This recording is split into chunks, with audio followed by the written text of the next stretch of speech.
It is 6 o'clock, and the meeting is called to order. I am pleased to see as many attendants as we have never seen before. I'm well aware of the occasion, and I would ask you to be nice to each other.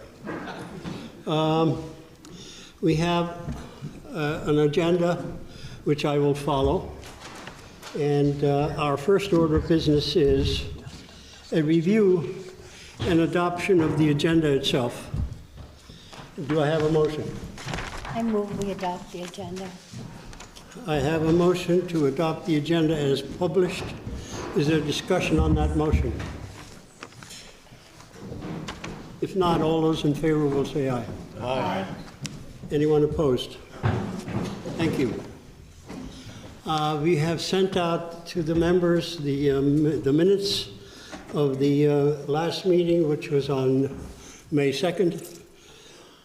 Is there a motion on the minutes of the May 2nd meeting? Make a motion, we accept the minutes as printed. I have a motion to approve the minutes of May 2nd as published. Is there discussion on that motion? If not, all those in favor will say aye. Aye. Thank you. Our next agenda is under old business. We will hold a public hearing concerning an application submitted by Mr. Dustin Sherman for a conditional use permit to build and operate a nursery greenhouse. And the property is off Spruce Drive. You may not remember, but we did have a preliminary review of the application at the last meeting, and we found that the application contained all of the required elements, and we have scheduled this public hearing to receive public input on the proposed conditional use application.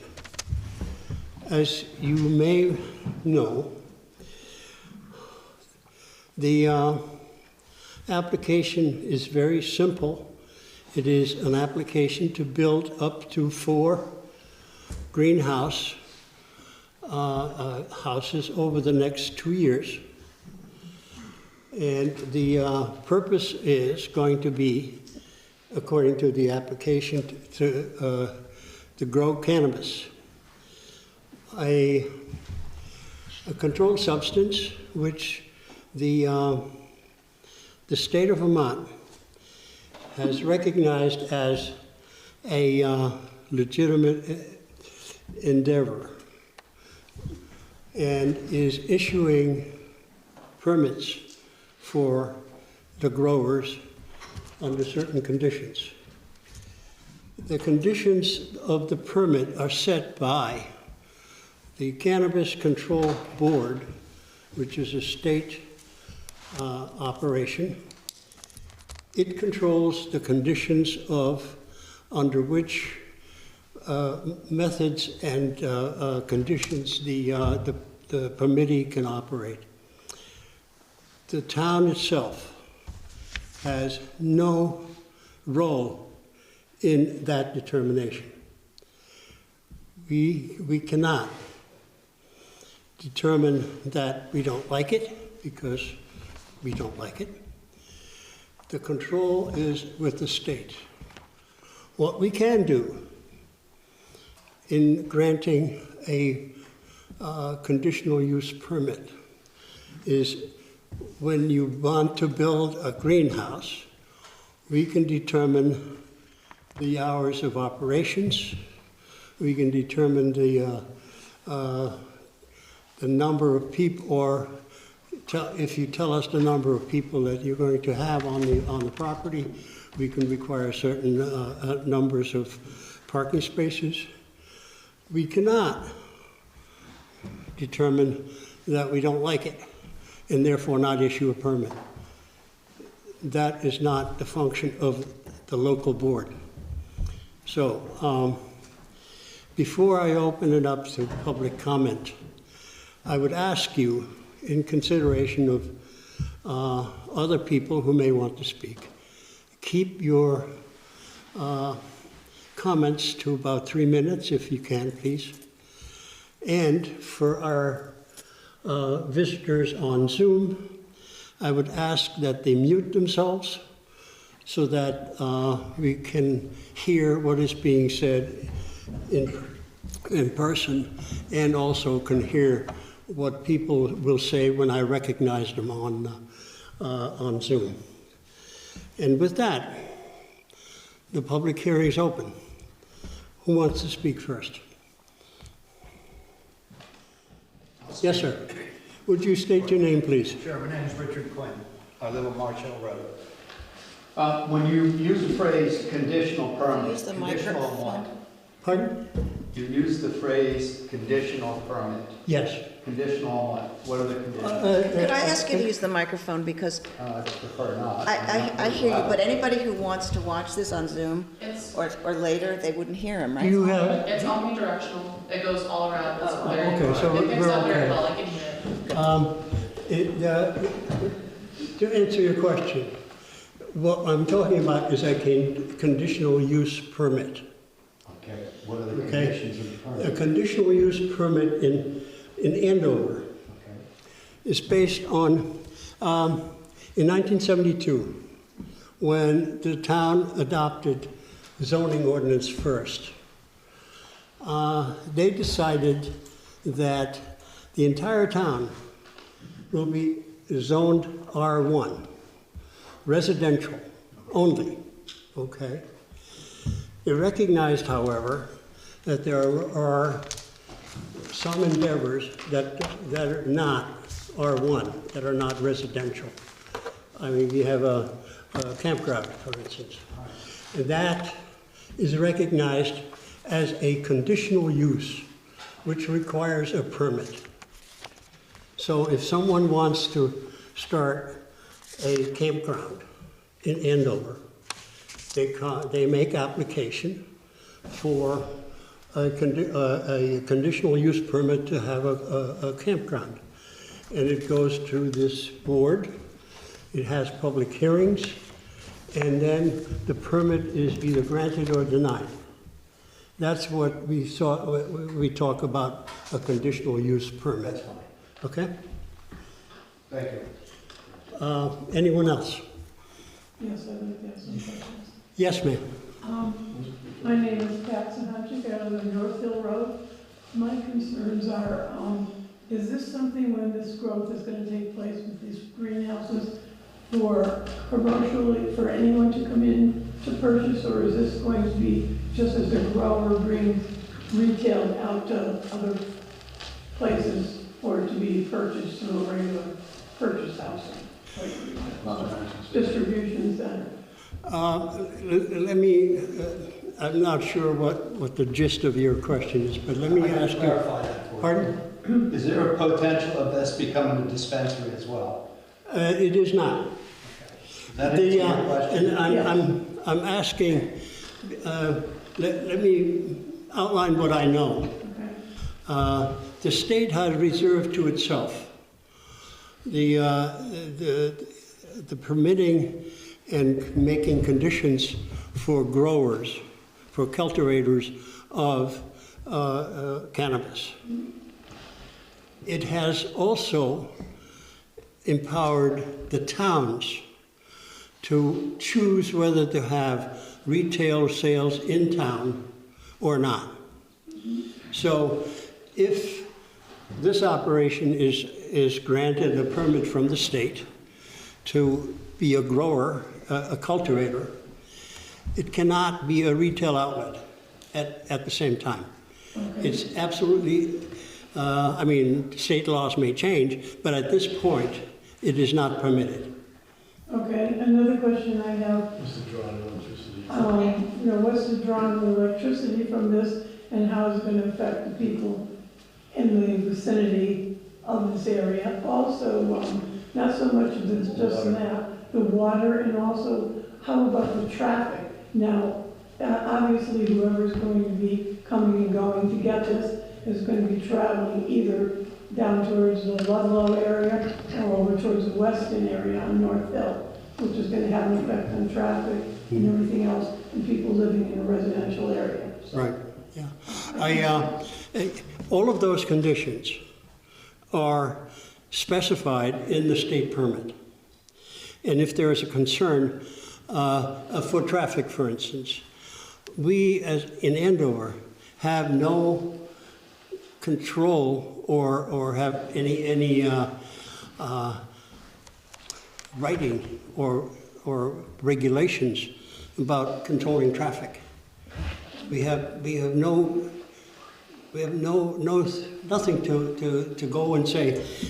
Our regulation says you can't have more than 20 cars in an hour. We have none like that, no specifications like that. All of the conditions that the grower needs are contained in the state permit. We have no role in determining what any of those are. Yes, sir. During the springtime, in the mud season, how is that going to affect Northville Road? It's a disaster now. What's it going to do then? I hear you. My road is like a disaster too. Every spring. This year wasn't so bad actually. Again, as I said, those are things that we have. The town has no regulations about, and whatever complaint. So far, what I've heard is basically it's all determined on a state level. So, is there anything the town can do? Would you make sure that first of all you get recognized before you speak? Can you show us how to do that? Because there's no hand operation. Would you turn off your microphone, please? How to be acknowledged for Zoom. Would you turn off your microphone, please? Okay. Are you going to tell me how to? Yes, Be recognized to speak. Somebody else has the question in text. I'm asking that all of us behave like civil beings. Please raise your hand before you speak and wait for me to recognize you, because it is disrespectful to people that are here to be interrupted.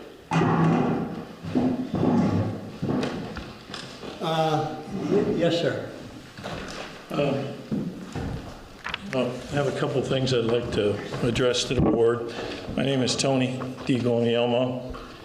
I'm the closest resident to this site. I live on Running Road. Just a little bit about background because it affects my comments. I have a Bachelor of Science in Mechanical Engineer. I spent 6 years as an Army officer in the Corps of Engineers. And I've got over 40 years experience in construction. I own a contracting firm. I share that only with you because I'm not here to talk technicalities, but I got 40 years with my hands in the field seeing what's going on. And my comments are based on my life experiences. My wife and I purchased this in 1981 up on Running Road, 5 acres. We built the house in 81, 82, late 81, and we've been there for 40 plus years, wonderful years. We're from New York, but to come up here in Vermont, 3 children were raised there. Sorry, guys. 8 grandchildren with their friends. It's been a wonderful experience. We loved every minute of it. And we're so much concerned that we all can keep, okay, the royal charm of this town. Okay, that, you live here, you see it every day, but we only come on here and experience it. Now, unfortunately for us, this has all been turned upside down, okay? Now, I'm not here to argue the right of a cannabis operation. The state decided that for us. So that's not my purpose. What I'm here to point out to you is what's going on in the field. There's a massive construction project going on in that field. And somebody, and I don't see anybody from the town that's looking at this. Now, the proposal you got at hand is 4 greenhouses. Each one's 2,300 square feet, 24 by 96. Do the math, 9,000 feet, 9,000 plus, maybe 10,000. So there's a house that's going to be built, at least I was told by Mr. Sherman. Maybe the house in a septic field, you need to have 15. That's 25,000 square feet. The math. You walk on that site, there's 3 to 4 acres, clear cut. No stumps, maybe buried or whatever. But there's no stumps. It's been clear cut. 4 acres. That's 180,000 square feet for what? 4 greenhouses? 2,300 square feet? We're clearing all this land? So I'm saying, where's the site plan? This is not somebody wants to grow some tomatoes in the backyard. This is an operation coming into a residential area. If you set precedents in giving this a conditional use, you could have this all over town. It won't just be my house. It'll be all over town. So I think this is a very, very serious consideration for this board. It's a very serious consideration for our family. Okay? Now. Thank you, sir. No, wait, I'm finished, sir. Oh, could I have okay. could I have a little more time, please? Okay. No. So I contend that what's going on up there right now is a commercial operation. Okay? You can call 4 greenhouses. It may be 4, you cleared 180,000 feet. It may be 4 this year. You give them the precedent, it's 8 next year, 16 the year after. It's down the street. So putting 4 greenhouses into a residential zone, I'm really opposed of it. And it's not a small greenhouse. Each greenhouse is 24 by 96, 2,300 square feet. Okay? I think in approving this, you will change the character of this town forever. Now, I think you will, if I may, I'm sorry to intervene, I think you will also change the value of the properties and the people who will want to stay here. Yes. With the intention of what they came to for in the first place. yep. Please, Now, please address the chair. Okay. I'd like No, to keep this simple and non-controversial. I would like everyone to be able to speak their mind, and I would like everyone else to hear it. So please, your 3 minutes are about up, sir. Oh, sir, Go you ahead. I have a lifetime of savings here. I hope you'll give me just a few minutes more, sir. Okay, as part of this rural charm of this town, okay, is the friendly people that have been here, that we've met. I would like to share with you just a quick experience, and I'll cut it to the chase, okay? I have a private road up there. Never asked the town for a nickel. I cleared it in the winter of snow. I plowed it with the help of the Williams family. We plowed it, we cleared it, we maintained it. I asked the town once to pick it up, they never did. It was no problem. It was part of the joy of being here. Okay, that's all changed. Somebody was walking down the road, a non-posted road, no trespassing, got into a confrontation and was told to leave the property. Then a no trespassing sign was put up at the front of the road. I've been trying to get the no trespassing sign down. It won't come down. Now, I want anybody at all that wants to come to visit my house, and I don't want to have to be encumbered by, they got to look at a no trespassing sign and call me and say, can I come to your house? It takes, the whole character of the town changes with that. Okay, now that road, you have to know this, sir. That road is used by the residents to access the snowmobile trails. In the summer, we use that to hike up the top of Spruce Road and go to Terrible Mountain. We walk down the Dorman Road. That trail has been severed, no longer. Now, I want to ask Mr. Sherman for his help, that we can give back to the Snowmobile Club of Andover a path through my way, but they could use Running Bar Road to connect over to the other side on Spruce Drive. So this part of the town you've lost forever. Now, just give me 2 more seconds and I'll summarize my comments. I'll skip the other part. From a lifetime experience in construction, I'm saying, look, there's people here that say, it's your land, you can do what you want with it. That's true. I agree with it. That's what I love about the Vermonters, okay? But don't do something with your land that's going to affect my land. Don't pollute my air with odors. Don't deplete the aquifer, which you're going to hear about tonight. Okay, one more thing. Opening Act of 250. I know it has nothing to do with this, okay? But the opening act, or the opening paragraph in 250 says, its purpose is to protect both the character of Vermont communities and safeguard the state's natural resources. You're our only hope for protecting it. Can I tell you one more, sir? I can't read two more? We appreciate your comments. I would ask that you give us time to hear other comments as well, please. Thank you. Yes, ma'am. Abby Rader, I'm on Middletown Road. Thank you very much for that. I think his sentiments are all our sentiments. Understanding that you have very limited ability to do anything about this, who do we contact at the state level that we can bombard their officers to let them know that this town is very much against this? Thank you. Ms.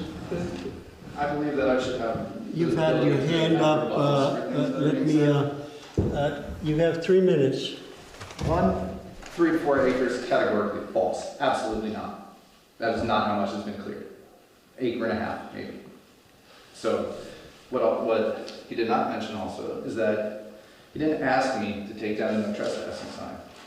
He came on my property, took it down himself. We're going to have that discussion. That's a separate discussion. Mr. Sherman? Yes. Oh, okay. May I speak without being interrupted, please? Go ahead. I will try to make sure that people respect your time. The sign was taken down by him. He came onto my property to take down a no trespassing sign. And then, when I put it back up, he trespassed on my property to take away a no trespassing sign. And then came up and confronted me, basically demanded that I take it down. And I told him about the confrontation the night before when there were people on my property being hostile and aggressive to me. And yes, I told them to leave because they were being extremely rude and accusing me of things that I wasn't doing. Diesel dicking down the road was the term. There's heavy trucks going in and out of there. I drive a Toyota Tundra. It's not a diesel. It wasn't me. Sorry that there's trucks going up and down. Not my fault. But that is the reason why I did it. So there's things being said that are absolutely false. I'd just like to make everybody aware of that. Thank you. Anyone else? Could I have an answer to my question, please? Your question was who to contact? From the state, at the state level. The Vermont Cannabis Control Board. It has a telephone number that's listed. I think you can get it from the town office. And they have all sorts of regulations that are published online as well. So you can get informed about what their job is and how they do it. Thank you. So, Joe, I have a raised hand on Zoom. Pardon? I have a raised hand on Zoom, so maybe we should. Okay, who's that? Mara Del Guglielmo, however you say that. Okay, well, whoever has a raised hand on it, I recognize your, go ahead. Hi, my name is Maura DiGuglielmo. I live with the gentleman, my grandpa just spoke, so I'm also part-time adjoining neighbor to this property. I've been going up there for 23 years of my life. I'm an environmental consultant. I have a geology degree and an environmental studies minor from Lafayette College.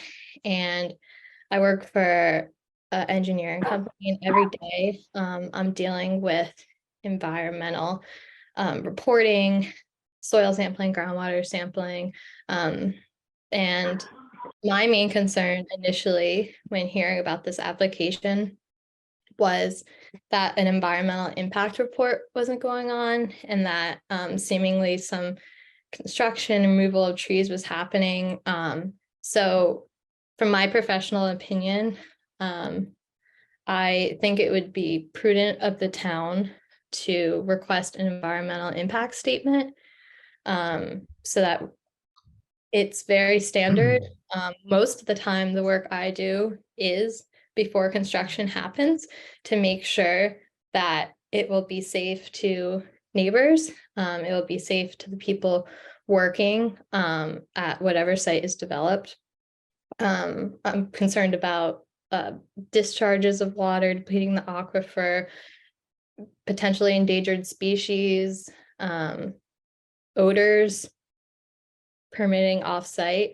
I think all those things really need to be looked into and thought about on a more detailed site plan before this can be approved. And it's very common for boards like yourself to request an environmental impact statement before it is approved. So thank you for your time, and please consider.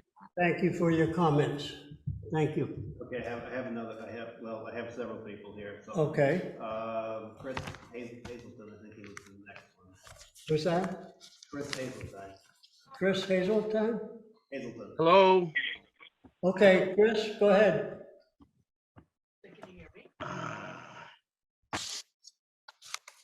Okay, Wait a minute. are you on? He was. What happened here? He's Hello? Okay, he's talking now. Hi, my name Ah, is Chris Hazelton, and I live at the very top of North Hill Road. I'm disabled. That's marijuana, and it's legal in the state of Vermont, but we don't need a grow up here. I don't know if anybody's seen, I grew up on East Hill. Has anybody seen Lydia's house? Yeah, well, that's the same people. And also the dirt pit where Tyler's building, that was a dirt pit since I'm 55 years old. That's been a dirt pit. I remember when there was a chimney in the field up here at the top of North Hill for years. I smoke pot. It's legal in Vermont. The federal government considers it a controlled substance. It's stupid. People use it medically. My VA doctors, I'm a veteran, by the way, would love to be able to prescribe it for nerve pain for me. I don't agree with it. The sheriff is coming through town at the same time. I am always here. I'm always outside. I see who goes by. I see what goes by. By the way, the speed limit's 35, everybody. He comes through at the same time, and there's odd cars coming up here, rat trap cars. And I've had a gentleman stop at my house a couple of times to pick up some free items that keeps trying to cage his way up closer to my house. The other day, he pulled up my driveway, and he didn't realize that I was standing between the Connex and my deck putting balusters on, and I ratcheted my screw gun, and he's like, oh. So I also have to say that, speaking from experience in smoking marijuana for a long time, because my dad bought me my first pot when I was going through chemotherapy and the drugs weren't working, that we don't need that here. It's just going to bring other problems from Londonderry, from Rutland. That's where the gentleman is. And I was a law enforcement officer in the Coast Guard, and I just we don't need that up here. We don't need that in Andover, period. We don't need another Lydia's, period. Thank you. Thank you. Stop being positive about marijuana, though. It's a live thing that's going to come around. Don't all the old people that don't agree with it. I mean, Andover has changed too, and Felicity and I are selling our house if anybody wants. Thank you for your comments. Thank you. Anyone have any questions? Yes, ma'am. I'll get to you. I would just like to request that we stay on track here. I understand. It is public I'm trying to get back to I've got another one on Zoom. Let me go to the people that are here first. Okay. Yes, sir.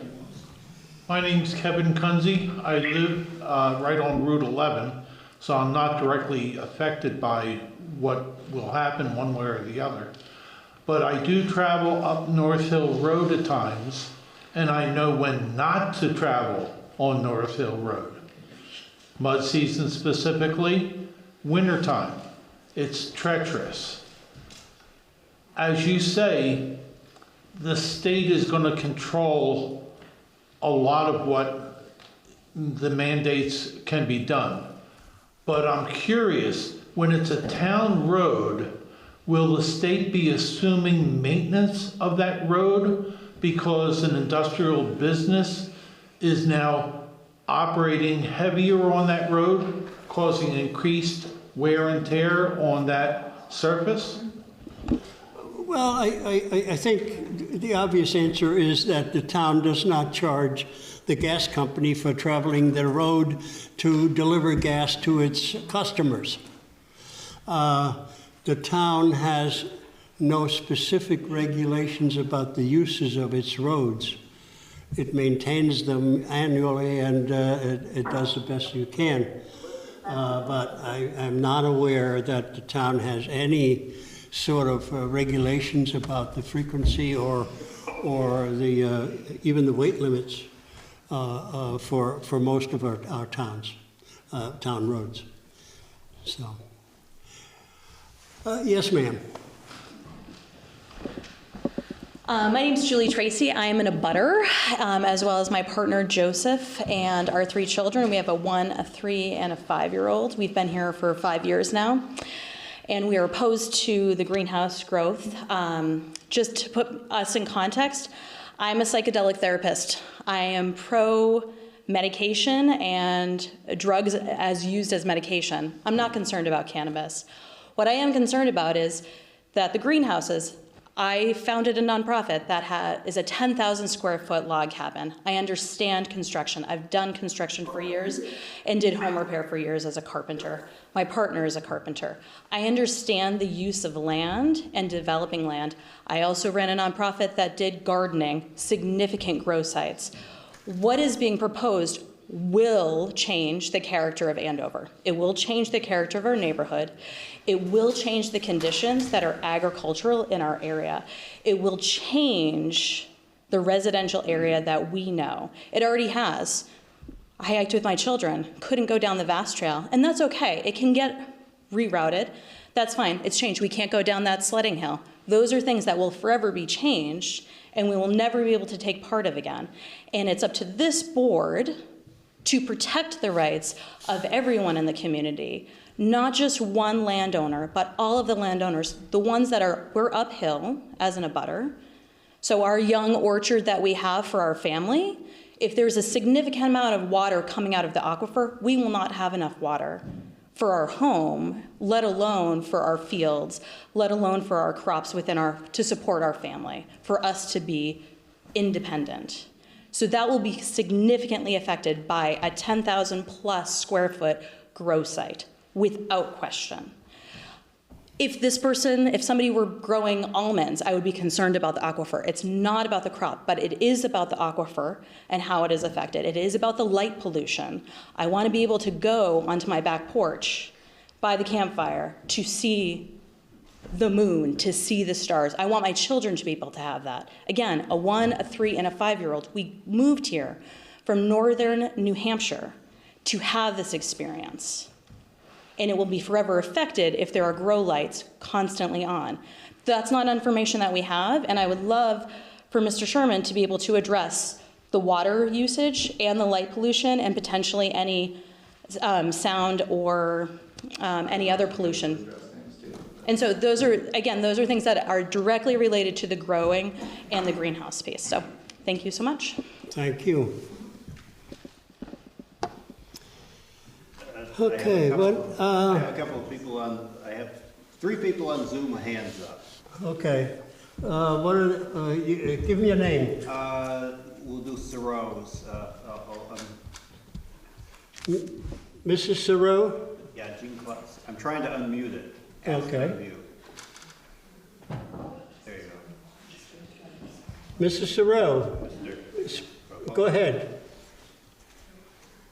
Can't hear them. They're unmuted, but Mike's not working. They might not have their own mic unmuted. We'll get back to them. Okay, we'll go to the next one. Who's the next one? Virginia Del Guglielmo. Virginia? Hi there, I'm here. Can you hear me? Go ahead. Okay, so my name is Virginia DiGuglielmo, and I am the daughter-in-law of Tony, who is there in the audience.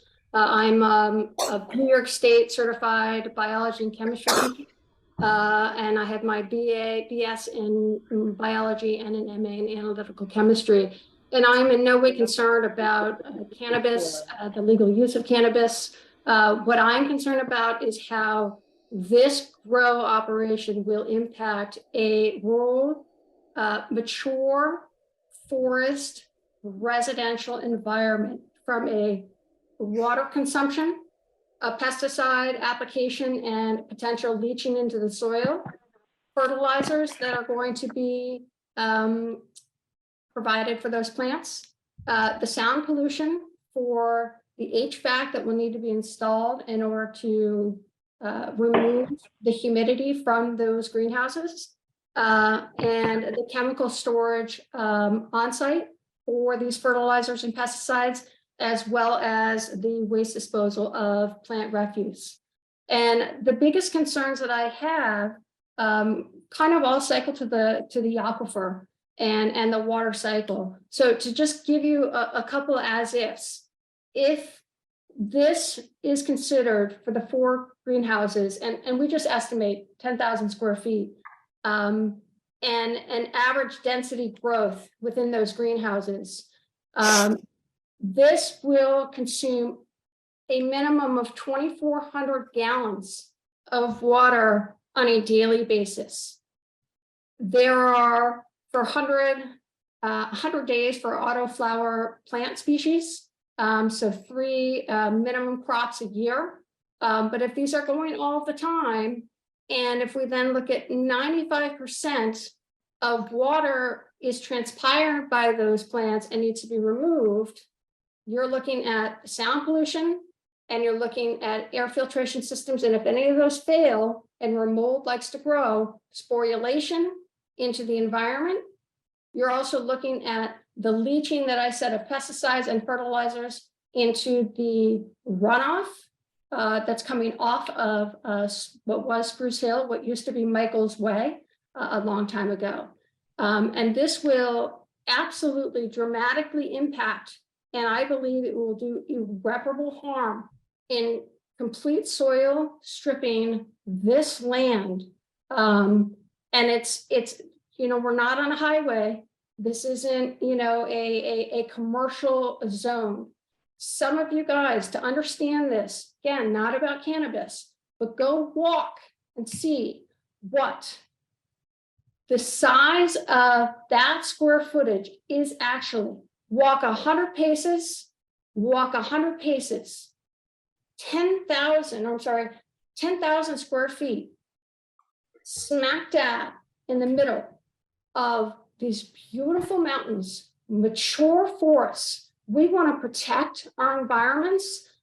If you grant this application without having a full EPA study to look at water consumption, pesticide use, fertilizer use, sound pollution, HVAC control, the number of growth cycles a year, and both the chemical storage and waste disposal, you are doing a huge disservice, and I think you're going to be left with years of litigation ahead of you. Thank you for your comments. Let me see. I got a few more here.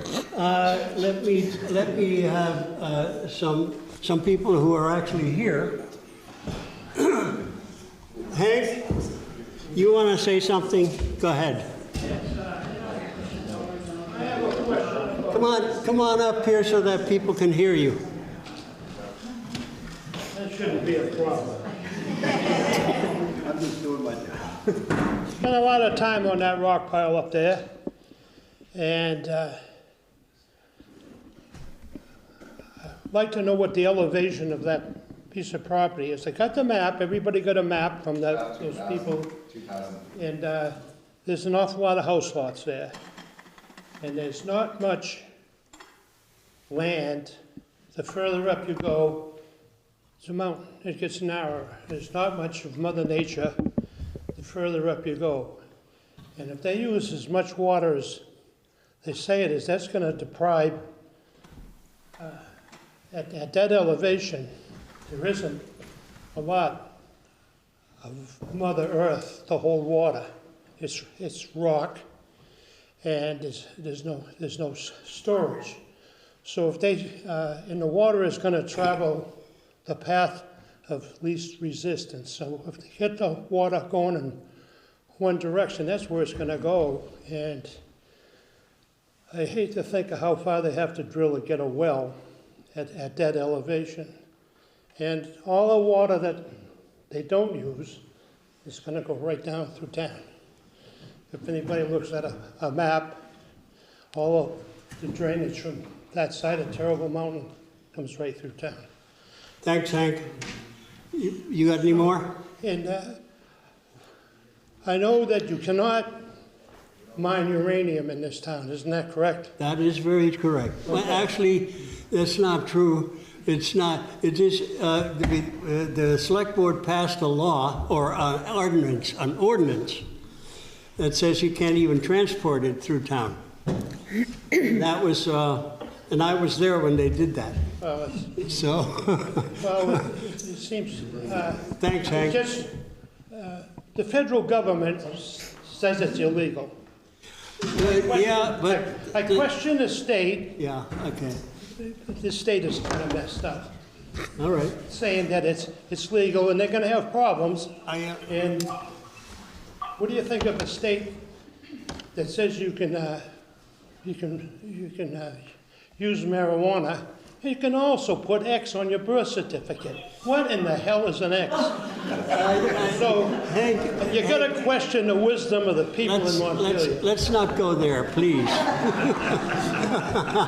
Well, I can go there. Yeah, you can, but there are a lot of people here who want to say their piece here, and I recognize our chair of the select board.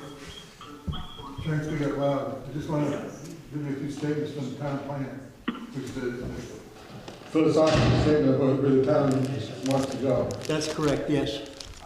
Because a small community, continually decreasing percentage of land in Andover is utilized for agricultural purposes. This trend is a concern to the town as farms provide open space and contribute to the rural character the people show about Andover.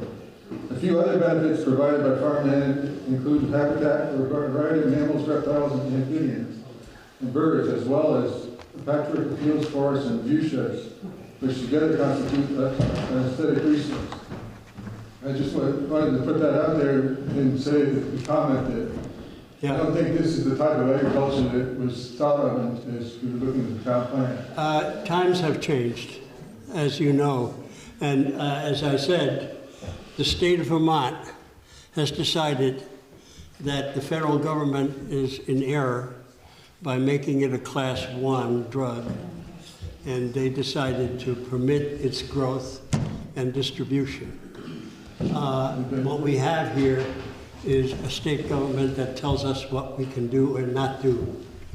So I would ask you to keep that in mind, because all of the things that I've heard concerns about are not something that the locals can control. We have no input on what the Cannabis Control Board puts in its permits, what it permits and doesn't permit the growers to do. We have no input in that. What we have input in is, quite frankly, as I said before, when we write a conditional use permit, we add, as we always do, conditions that are appropriate for the operation. Because basically, as I said before, all of the conditional uses are in the nature of not being R1 residential. So if you have a business that you want to do, if you want to do a plant sale or anything that has nothing to do with residential, then you need a conditional use permit, and you need to conform to what our zoning ordinance says. And those are the conditions we can include. We cannot include things that are reserved for the state. So I want you to keep that in mind. Yes, sir, back there. My name's Kevin Forbes. I live on 3085 Western Andover Road.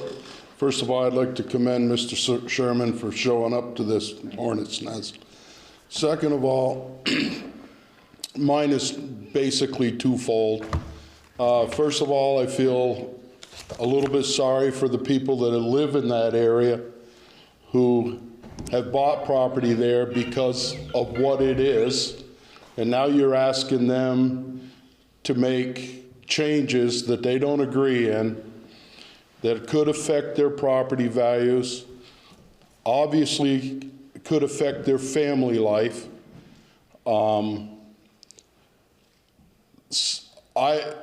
I can see this getting way out of control. I live in an area where there's huge tracts of land around me that would probably be perfect for a grow area. But I'll tell you right now, if one started by my house, I would be seriously upset over this. I do not want to see grow lights in the middle of the night when I'm outside enjoying my campfire on the hillside. I do not want to see that. I'm concerned about the water usage. I'm concerned about the waste. I am a staunch conservative. I do not agree with telling people what they can and can't do with their property, except when it comes to influencing other people and other people's property. I ask the board to take this into consideration and to answer your statement where the zoning board here has absolutely no power to do anything. What the hell are we doing here then? Why are you even here then? I sometimes Just consider your community, consider the people that live in your community, the people that have lived there all of this time. Now you've thrown them upside down in their life. And I read Mr. Sherman's Facebook page post, very eloquently written, except when it got to the end, when he gave people 4 conditions, and one of them was, you can move the hell out of your house if you don't like it. To me, that breeds a hostile environment, and it's going to get worse.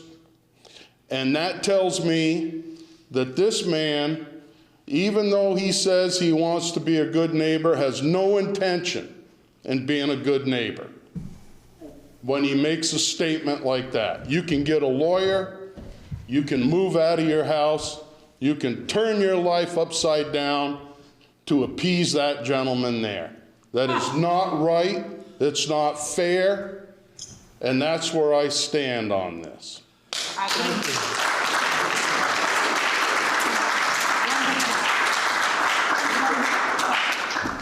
Well said, well said. Joe, I've got some hands up on here. Who do we have? We'll do Carter Mario. Carter Mario, if I can get him on mute. There we go. Good evening. Who's this? Carter Mario. Can you all hear me? Okay. Mr. Mario, go ahead. Yes, sir. Can you hear me? Yes. Yes. Hi, my name is Carter Mario. I live on Newton Road. We've been up there since 1998.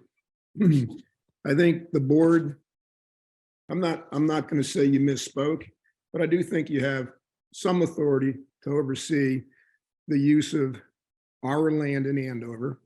I mean, you guys are champions of the town. You're stewards of the town.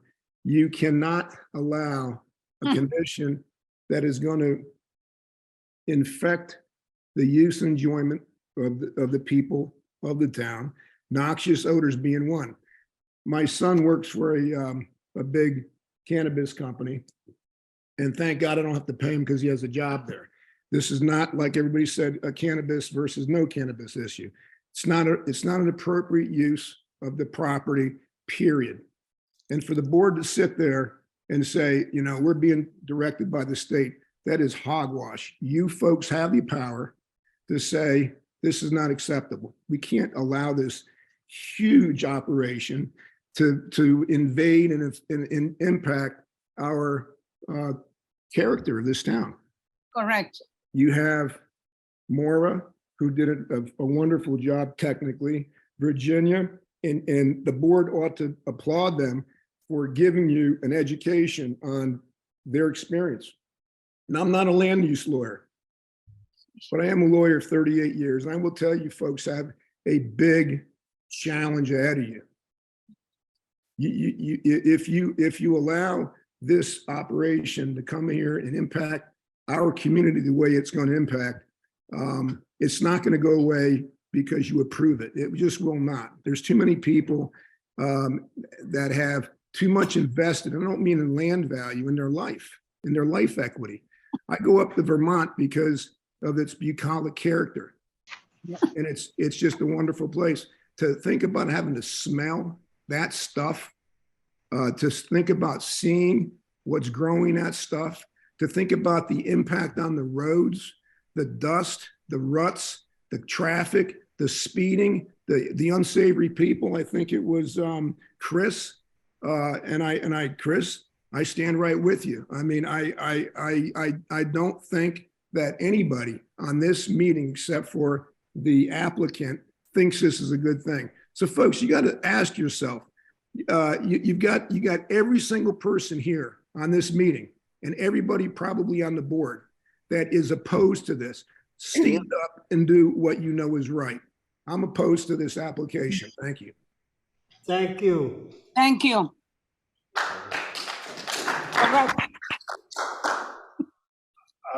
Carol Thoreau would like to talk. Okay, we changed computers. Question is, can you hear me now? Yes. Excellent. We had to change computers completely. Everything that's been stated thus far is exactly what we feel like. So we don't feel as though, I'm at 1206 North Hill Road, Andover, I should have said. My husband, Jean-Claude, is with me. We've been there practically 60 years.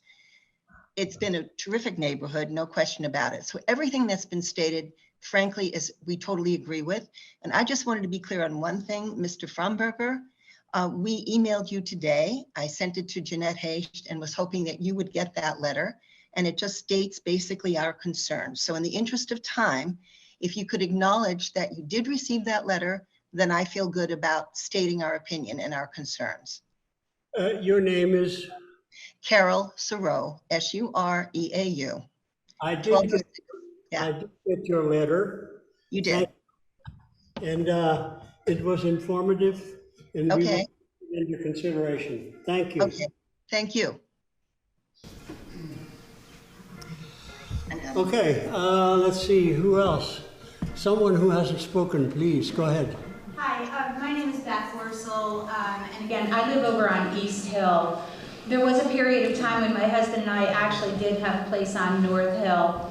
Again, I'm not against a cannabis grow operation up there. What I am curious about, Mr. Sherman, is what you're thinking about in terms of security. We were robbed, as were many of us robbed on North Hill probably 10 years ago.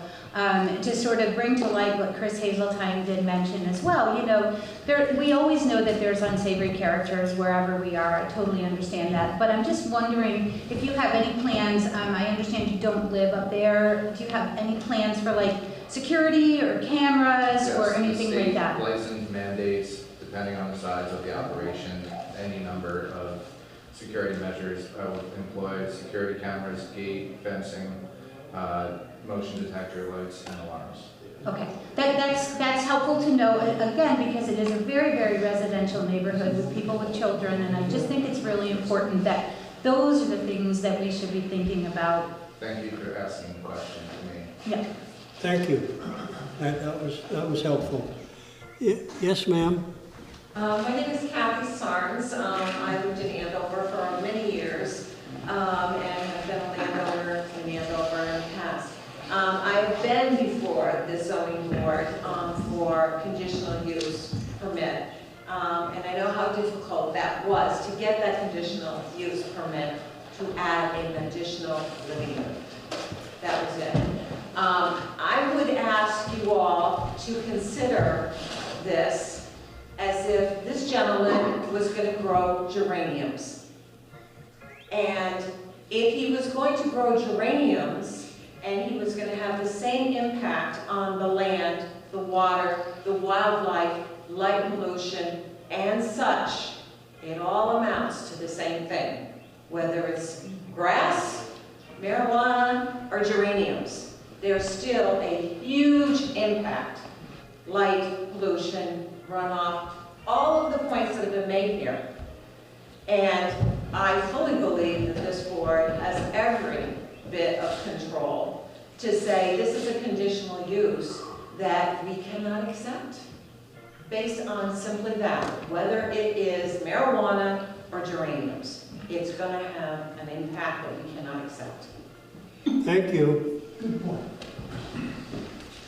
Okay, yes, sir. My name is John Avery. I live on Spruce Drive.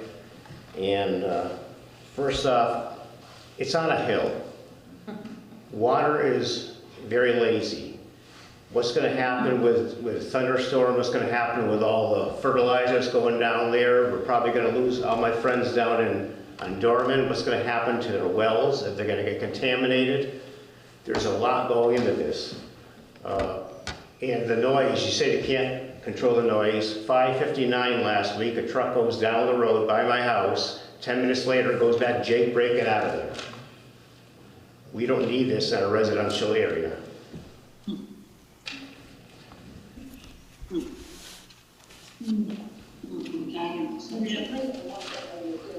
I'll leave the rest for other people. Thank you. Okay, thank you. Anyone else let me, go ahead, ma'am. Susan Leader, I just wonder, between the short-term rentals and the cannabis operation, is the zoning board, have you given any thought to a complete rezoning makeover of Andover? I know it would be a lot of work, but it might be that whatever was set up in 1972 is outdated. Well, it's been updated a number of times since then, as you may remember. I do remember, because I was there. And a rewrite of not only the zoning ordinance, but also it would involve a rewrite of the town plan and the subdivision regulations and all of the other things that go with it that hang together. Would be an enormous undertaking that'll take years. And we're not saying that's not necessary. What we're trying to deal with is today. Today and the regulations we have today. And what they enable us to do today. Not 2 years from now.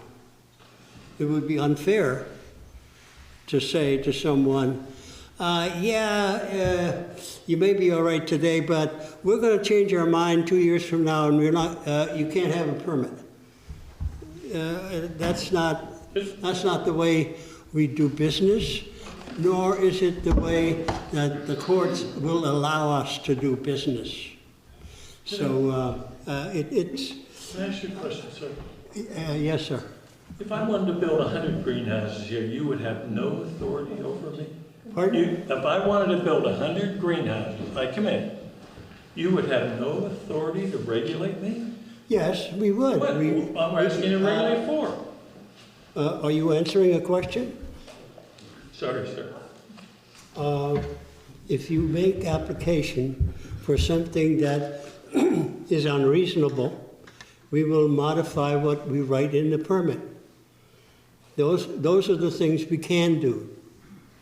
To clarify, sir, can you deny a permit?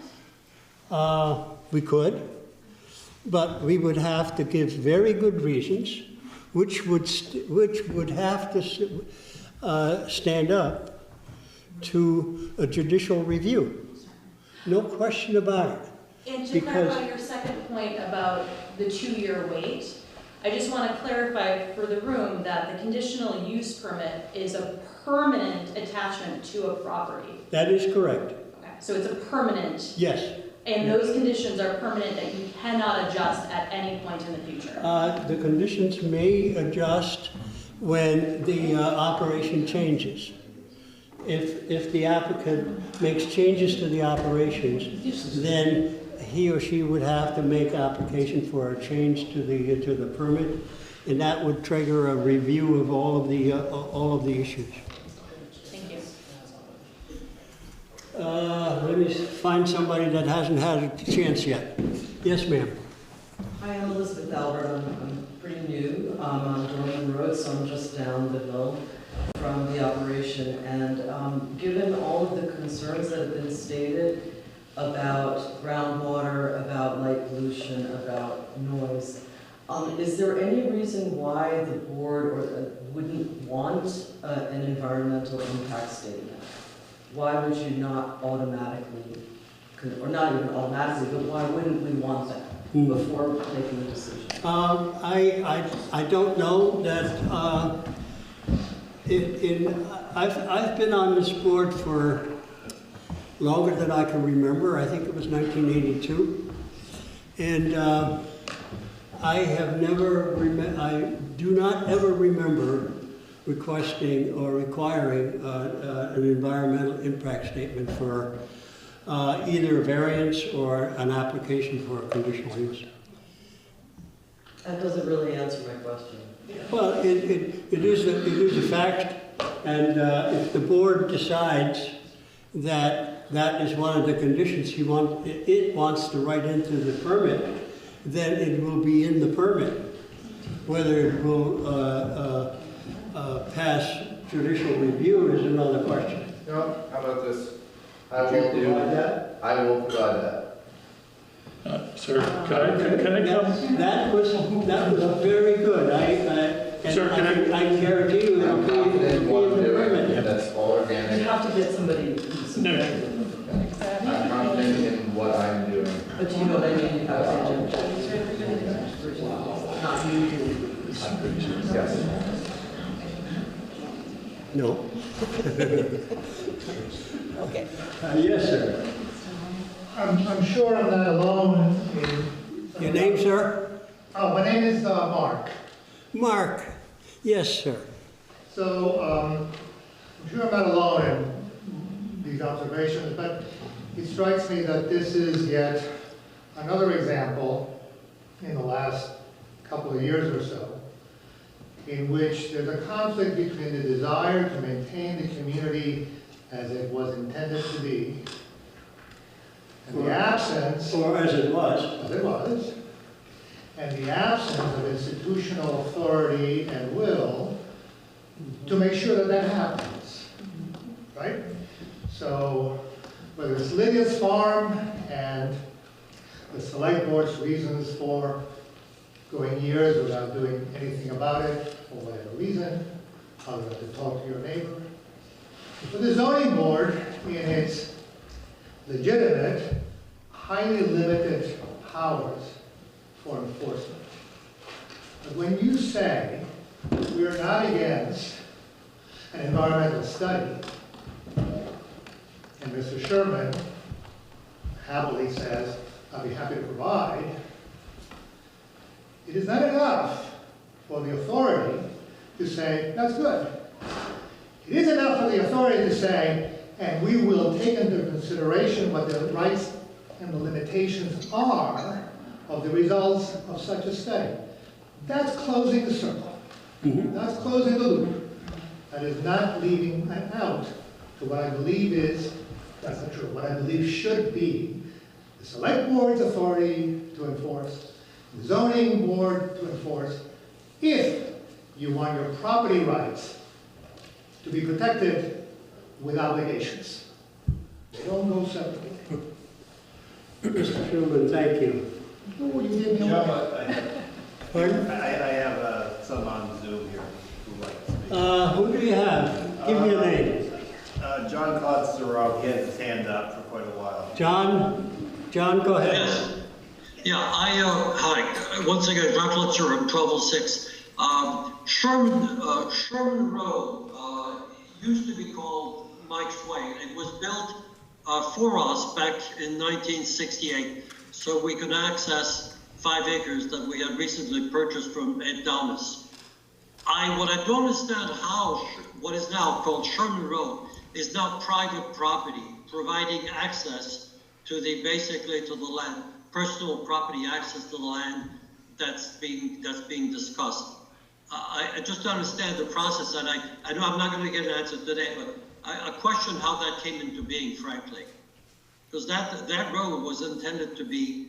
It was supposed to have been taken over by the town, but I'm not sure what happened. Someone should look into the status of that, because I don't understand how that has become private property. And access to the rest of the property is crucial to the status of that particular piece of road, essentially. So it's a question that I don't expect an answer tonight. Thank you. Someone should look into it. Let me ask Mr. Sherman if he has an answer. Go ahead. I purchased the property on the survey that I have. The road that was formerly known as that, I don't know it as that. It has a sign that says running road on it. That is part of my property. Anything that it was before that, I'm unaware of. I have the surveys that show that it is a contiguous piece of property. I own the road. The other neighbors have a right of way to travel on that road to and from their houses. When I went to get try and get a number for my property, there's 207, 209, and nothing to the left, so they couldn't give me a number on Spruce Drive, so they told me to pick a name to rename the road, and I named it after myself. Yeah. There's the story. So, what the answer is, as I hear it, is that the access channel or I own it. Is a private property. It is not a town road. Correct. Or it is not anything but a private property that leads to a larger piece off of Spruce Drive. From Spruce Drive. Okay, thank you. It was not, we had it built for us, and Dallas built it for us, actually, so. Yeah, thank you. I still question whether in fact the survey, the plot plans and everything are in fact accurate. Well, that's a question that we are not going to resolve today. I understand, that's fine. Thank you. Let's see, we have been at this for about an hour. Yes, ma'am. Me? Yes, you. So I have a nifty little PowerPoint presentation that I made, and probably we're not going to do that, but I would like to send that to the board members so you can look at it or print it out. I would like to highlight some things from it, if that's possible. I'll give you 3 minutes if you'd like. Go ahead. My name's Susan LeMay. I'm at 531 Spruce Drive. I am the abutter immediately north of Mr. Sherman and his property. Our mutual property line stretches nearly a quarter of a mile. Okay. In fact, the property that I purchased in 2006 from Mike Noto and Kathy Bishop was actually had Mr. Sherman's property subdivided off of it immediately before I bought that. And maybe there's the story of the road in there someplace, I don't know. So I've spent a lot of time looking at the 2008 town plan or town aspirations and goals about how they would like to develop. And it's very heavy with protecting the character of Andover, the environmental assets of Andover, particularly The upland forest is heavily referenced as being something that is not only characteristic, but it's a buffer for downhill water so that we don't have floods. It's a wildlife area. Up and behind my property towards the upper part of Spruce Drive, behind a lot of other properties, is the Okemo State Forest. And if you look at the maps that came with the town plan, it's a set of 6, you'll find one that has critical wildlife corridors, and I'm paraphrasing that. That goes all, obviously, the Okemo State Forest. There's some privately conserved land. Pretty much all the properties that are there, the back part of their property is part of that wildlife, that critical wildlife stuff. In fact, if you look at where Mr. Sherman's property is located, the entirety of his property is in this critical corridor habitat. I know living there in the winter, I see deer, deer tracks, moose tracks, fox, coyote, everything. The bears routinely destroy my apple trees. It's a very, very active area leading from the Okemo State Forest, and I believe that there's even a designated bear corridor that goes up into Markham Mountain. Wildlife is hugely affected by development. Mr. Sherman, whether he's cleared 1.5 acres or whether he's cleared 3, it's a huge amount, and it is stripped right down to bare soil, ready to build on. If he puts up 1 greenhouse, if he puts up 4 greenhouses, the light pollution from that, the disruption of that wildlife corridor is going to be significant. There has to be fencing.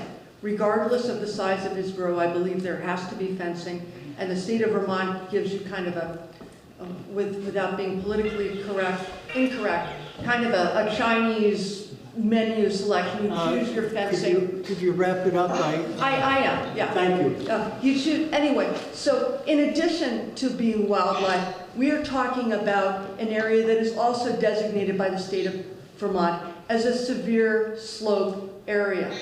They have a green stripe through there. It says 24% or greater. Now I happen to have, because this area was subdivided, I happen to have some very detailed maps with contours, and I went and I measured that. Doing the fairest measurement I could make from the top part of Mr. Sherman's land down to the bottom. He said it's minimally sloped. When I do the math, down the fall line, it's 20%, which is in excess of town guidelines of 15%. Specifically, it says prohibited to build on something that is greater than 15%. One more thing. Water, okay? It all flows downhill. Cannabis is an extremely thirsty plant, as it has been noted. 6 gallons per plant per day, whether it's inside, outside. This is stuff from studies that have been done by the cannabis industry. And this is super important in California, where a lot of those studies have been done, because everybody knows that except for this last winter, water is really scarce.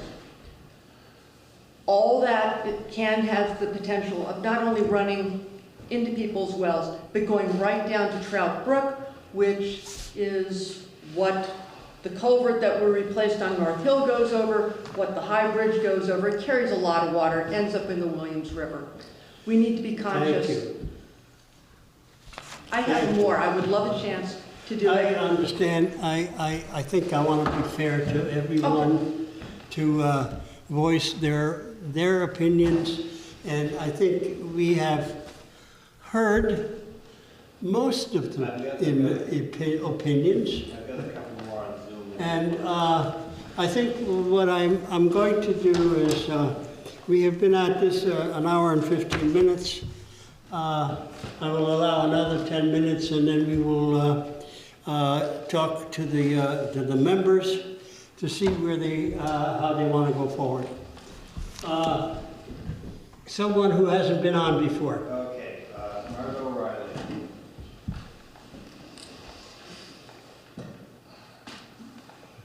Hi there. I'm Margot Riley. My husband Tom and I have a house at 93 North Hill Road. So we are at the very bottom. We bought our house in 2004. I like to think that we've been good neighbors. We live in Massachusetts, but we are fast approaching, the point where we're going to retire. So hopefully we will go up to Vermont. Just a couple of things. You said that the board has never asked for an environmental impact study. Is there anything in your bylaws that prevents you from doing that? I mean, I bought that house. I raised my kids there. They raced at Okemo. And, I want to go out, as some of your other, speakers have said, and enjoy the stars at night and sit out on my deck. I want to enjoy my view. I don't want to have to look at the lights from the cannabis, to keep them warm or whatever it does. I'm opposed to this. And, as somebody who is a property owner there, I hope that you can take that into consideration. I note that I haven't heard anybody stand up tonight, either on Zoom or in person, and say that they're fine with this. I don't want the water running downhill and contaminating. We've had all kinds of issues with our well and our septic. I don't want to see the lights. I don't want the view to be ruined, and, I'm opposed to this, and I hope that you will consider doing the environmental impact study. Just because you've never done it before doesn't mean you can't do it now. Thank you. Agreed. Wonderful. Well put. Okay, another 102? Sure. Do we have some more? Yeah, there's. Online? Nick, Gavel-to-gavel. Nitka? Nick. Oh, Nick? Yes. Hello, everyone. Good evening. Thank you for giving me the chance to speak. My name is Nicholas DiGuglielmo. I'm 26 years old, and I've been going up to my grandparents' house up off of Spruce Drive, off of Running Road, basically my entire life. And it's always been a place where we go to unwind and enjoy nature, and enjoy skiing. And I really feel that having some kind of commercial enterprise, whether it's cannabis or not, in the area would really impact, the way that the neighborhood is. And especially with the light pollution, looking up at the stars. I live in New York City now, and coming up to Vermont, one of the great things is being able to see the stars. And it's really sad to see something that's been a fixture my whole life suddenly fundamentally change. So I hope the board considers what everyone said so far tonight and doesn't allow this, or at the very least goes through it with an environmental review. Thank you.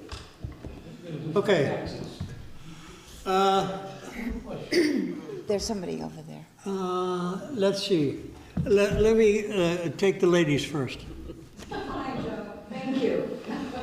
Linda, go ahead. So really the only thing that we can do basically is bombard the environmental people and all that with our letters and concerns. Because like you said, your board doesn't have control. Let me just reiterate what I think I said. What this board can do is write a permit that has conditions. And as Mr. Sherman just volunteered, that permit will consider or will contain a requirement for an environmental impact study. Okay? That'll be one of the conditions. There may be others.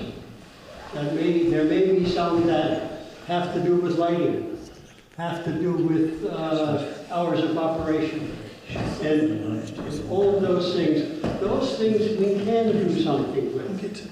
We cannot. impact what a state permit says. And what it means for Mr. Sherman to operate under the state permit. So under the old saying that the squeaky wheel gets the grease, the more of us that write to the environmental people and express our concerns, Yes. will that have possibly swayed them in It can't hurt. shape or manner?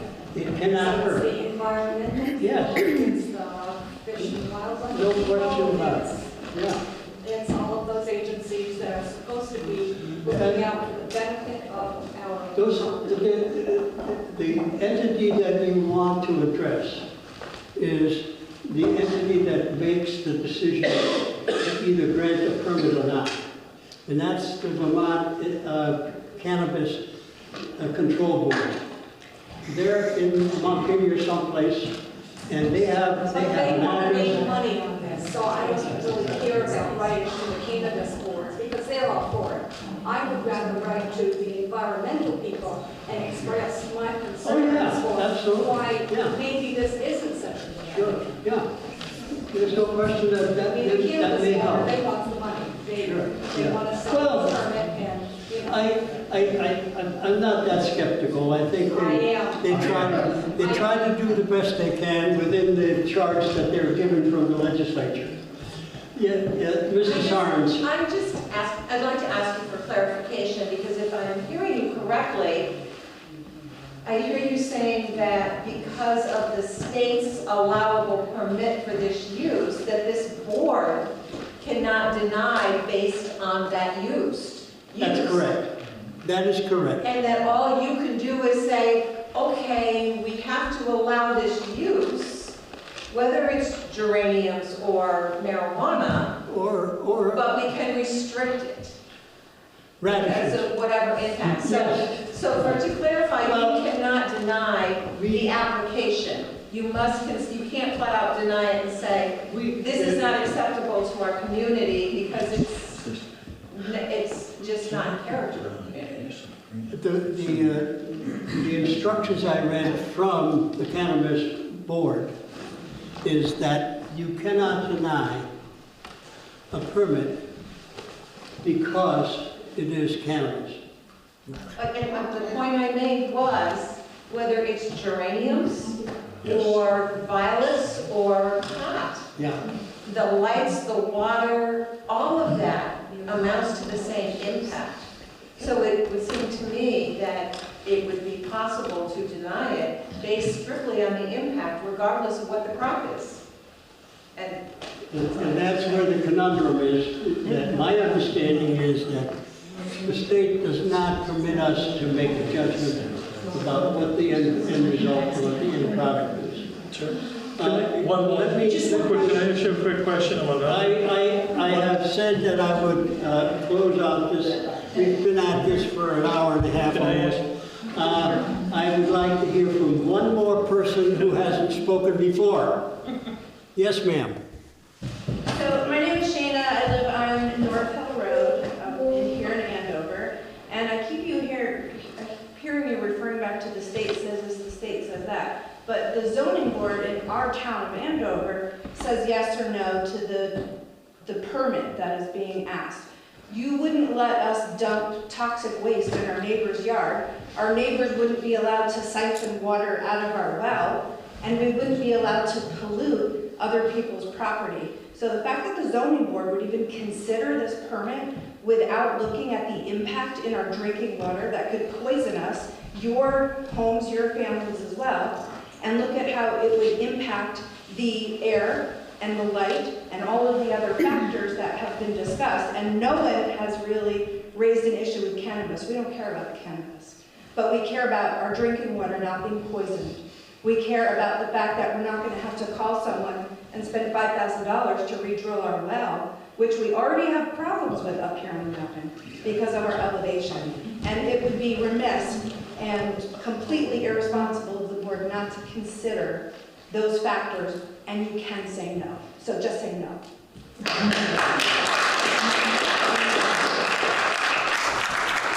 Okay. Tax structure. I would. Residential to commercial on the taxes? It is a commercial enterprise, there's no question. You're in a residential area, you're gonna change everybody's tax now? Because he wants to grow. I have no idea what the select board is going to do with the taxes. That's not my purview.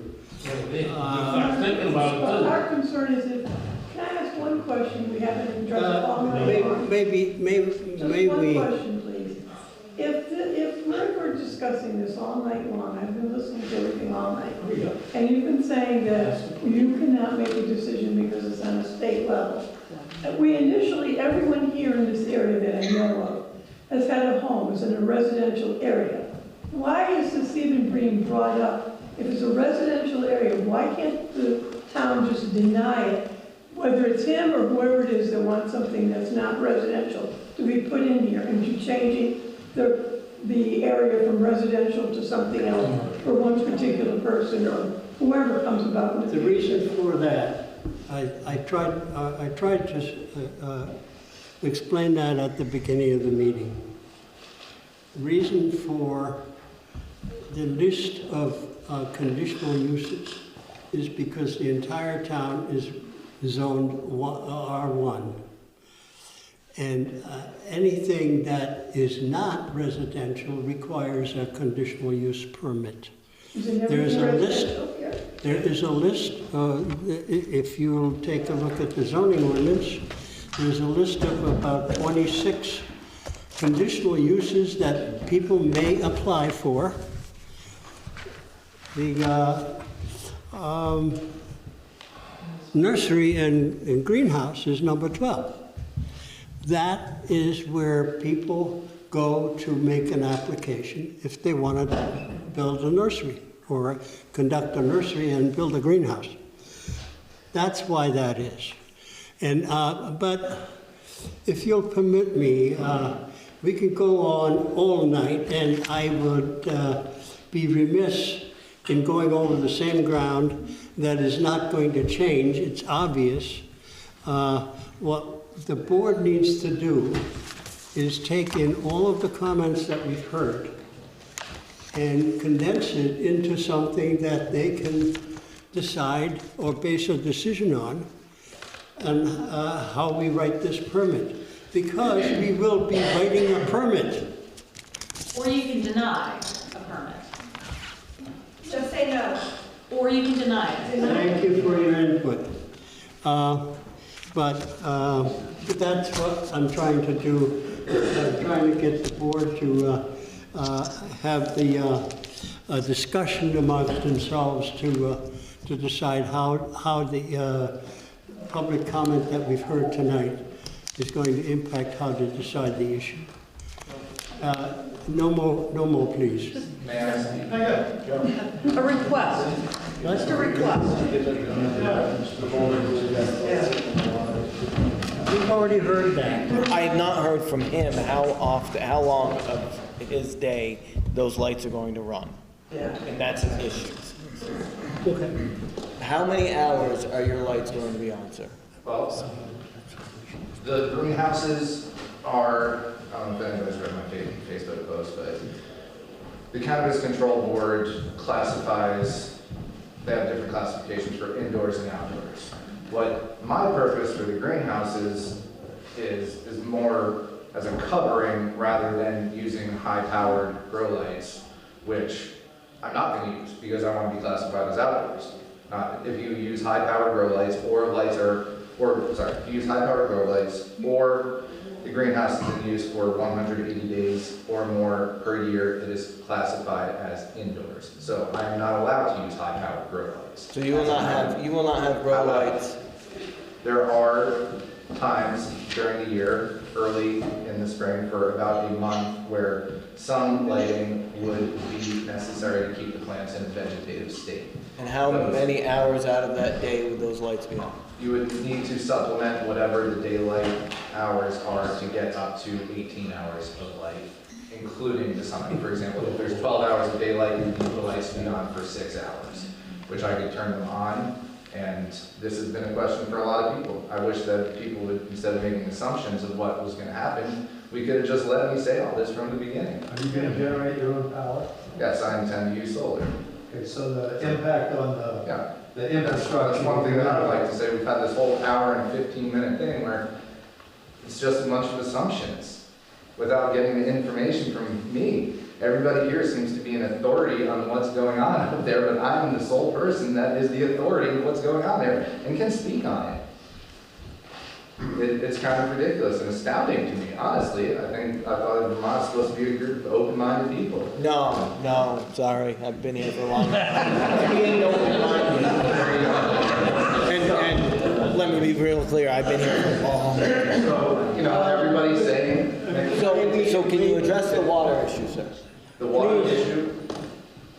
Can I finish that? I cannot write a permit, I cannot sign a permit, I cannot deny a permit, I cannot do it without being informed.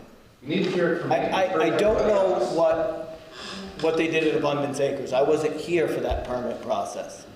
But I don't understand why these people weren't sitting there asking Jeff, how many gallons of water are you going to use, sir? What kind of fertilizer are you going to use, sir? What kind of lights are you going to use, sir? And I don't believe anyone asked them that. And they're my neighbors, and they're wonderful people, and I love them. And I do not want to see them do anything but prosper. But I cannot do anything with this permit without information.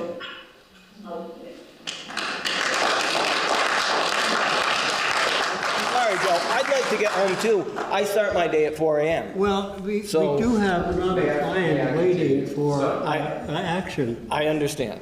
Okay? Hey, there's one thing nobody's addressed this problem, is security. He has. He has. And it's a partner with that. Robert Andover, a little busy town with no police force. Yes, it has been addressed. Who knows? They get stuck in the snow, they're gonna be at your house in the neighborhood. They get them right out of there and steal your car. Or I'm the done. law is today, it was, the criminal has a better chance of getting out of it than the poor victim. Thank you. It's big. Thank you. It's bad, big. Thank you. In this town. Thank you, I am calling an end to the public hearing. We have another client who is going to ask for consideration of... We'll have to do this another time, sir. No, this is not fair. I protest that I should be able to speak because everybody has concerns and I can alleviate their concerns by if you let me speak. I agree. Let him speak. The water issue. Does anybody know what a hugelkultur bed is? Anybody? Does anybody know what? What a hugelkultur bed is? So basically, you dig a pit 2 feet, 3 feet down, you cut up a bunch of logs, throw the logs in the pit, put some leaf stuff on top of it, throw some compost on it, throw some soil on top of it, feed that with organic inputs that you're putting cover crops on, clover, et cetera, wheat, there's mix of different things, which, yes, hugelkultur is German for hill mound. So, when all these logs are decomposing underneath, they become like a big sponge and produce moisture.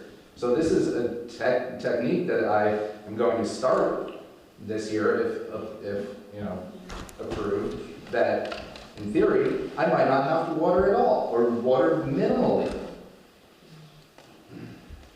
That sounds pretty great, right? It doesn't work, I don't know, but that is something that I intend to do. I intend to use all organic inputs. The water, I don't know how much water I will be pulling out because you can also collect rain. And with the greenhouses, as I said, they are more of a covering. If I were so to choose, if there was going to be a lot of rain in their vegetative state, when they're flowering, you don't really want a lot of rain hitting the buds because it's going to damage them. But, up until that point, I can open the things up. Have roll cranes up so I can collect rain water and let the rain water them instead of pulling from the ground. All these things that you have concerns about, I'm very aware of and conscientious of. I'm not here dumping toxic chemicals for the spraying of any chemicals. There is an approved list, OMRI certified organic things that you are allowed to spray. I'm not spraying any harsh chemicals, any toxic chemicals. It's all organic inputs. If you did use one of those things, you have to get your product tested at the end of the season or whenever before it goes to market. These things test for pesticides and fungicides and mold and mildew, as well as terpenes and you know, THC percentages and whatnot. But these are things that I intend to fully do, you know? And how much water will I pull out of the ground? I don't know. And to say, oh, well, I read this article, it's this much. There's different sized plants, you know, depending on how big a plant is. And if the plants are in the ground now, let's say not using the dual culture beds because that takes a while to build and actually work. But this year, I would like to supplement the soil that's there by getting some soil from Sandy Hill excavation, some compost and topsoil that's been screened, and put the plants in the ground. And having them in the ground instead of pots helps to retain moisture. So that will also help to reduce the amount of water that's needed. In the past, I've fed each plant 5 gallons a week, supplemental watering, other than what the rain is providing. Can you share your background with us, like kind of what you, like where you I was come a from? mechanic for 12 years, and I absolutely hated doing that, and I've been growing cannabis for 13 years professionally. So you've been doing this for a while, and now are you in in Ludlow doing it, or where have you been growing? I was in the past? Colorado for 8 years, Colorado. and I've been doing hemp out here since 2019. I've been in Vermont for 5 years now. I've been coming and to you this live area in my entire Ludlow? life. You live in I Ludlow? bought the property up in Andover, and I split time from there and go up to stay with friends in Rutland until I can get all the things. I just put a septic tank in up there, and I intend to, move there and build a house. But I've been coming to this area my whole life. I had my first birthday in Jamaica State Park. I've been going to the Vermont Country Store my whole life. My brother and I used to call it the penny candy store on their gift. I'm not a stranger to this area. I care about this area. And what I do, I want to have the least impact on it as possible. The lights, if the board so may, I've said that I will abide by all rules and regulations. I've done my due diligence. I intend to do that, whatever the state mandates, whatever the board mandates. And the board says, you know what, everybody's right.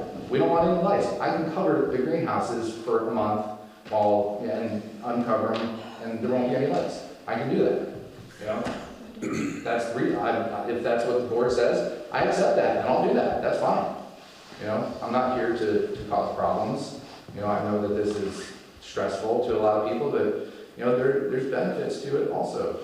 It does a lot of good things. And one thing that I've heard people say is property value. I'd urge you to take a look at a Google of property value in states that have been legalized. The property value goes up. Any state that's legalized, gone up. Colorado doubled in value in the last 9 years since it's been legalized. Can I interrupt for a second, because we now let you speak for more than 10 minutes or 3 minutes, I'm sorry, because we have a lot of time. Sorry, If you're someone who is knowledgeable in the world operation, you cannot even tell us. Shut it off. Shut it off. I'm sorry, sit down please, you got to speak for more than 3 minutes, I have about 2 minutes. All I'm saying is, you're protecting yourself by having an environmental organization able to come in and study. I literally already said I would do This this. decision, this decision, until such studies are done, the council positions this decision. But if you're going to grant this, I already said I'd do it. you are creating extra, or he is going to pay for it. All right. I'd just like to say that if this works out well for you, I've got 135 acres.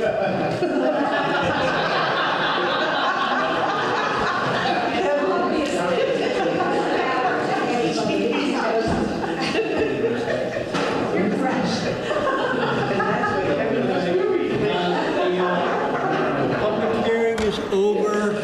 We have another customer that we have to take care of. I thank you all for coming, and your comments were, let me have those.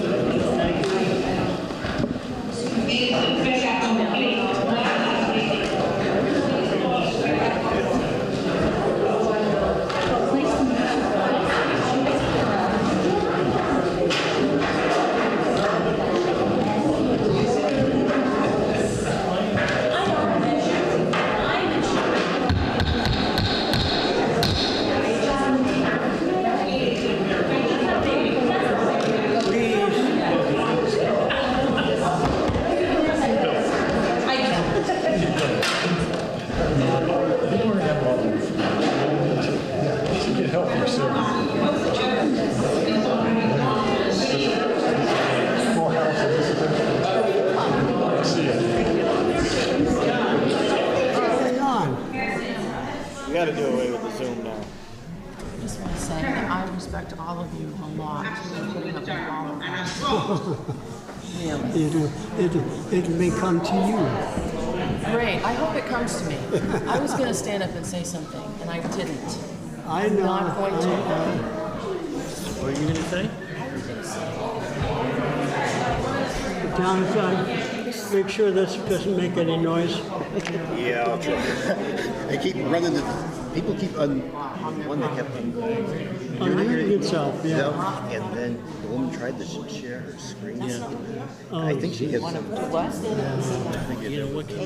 That needs to go away. HOA, I thought. So age aware. May we have order, please? The next item on the agenda is under new business.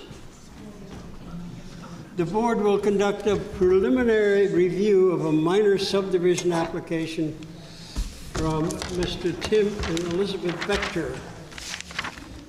The property is located on Barton Hill off of East Hill Road. Is that this one? Mr. Dakin is here representing the owners. This is Janet. And you have been mailed the information on the application. And let's see, where am I? So this is where they're pulling the logs out of right now. Yeah, right there.